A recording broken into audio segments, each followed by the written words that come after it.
சந்திரன் கற்பனை சக்தி, சந்திரன் மீடியா, சந்திரன் திரை, அதெல்லாம் ஐடி துறை, இந்த மாதிரி அமைப்புகள்லாம் வந்து சனி சந்திரன் ஸ்க்ரீனில் வந்து தெரிஞ்சுக்கிட்டே இருப்பாங்க. இன்றைக்கு யூடியூப்பில் எத்தனையோ பேர் வந்து வீடியோ போட்டுட்ருக்காங்க.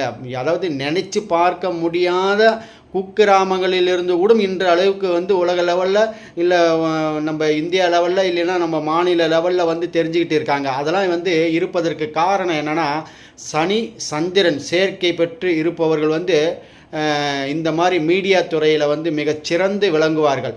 அது இல்லாமல் அந்த சந்திரன் ஆரம்ப டிகிரியில், அதாவது சந்தியில் பிறந்திருக்காங்கன்னு சொல்லுவாங்க தெரியுமா.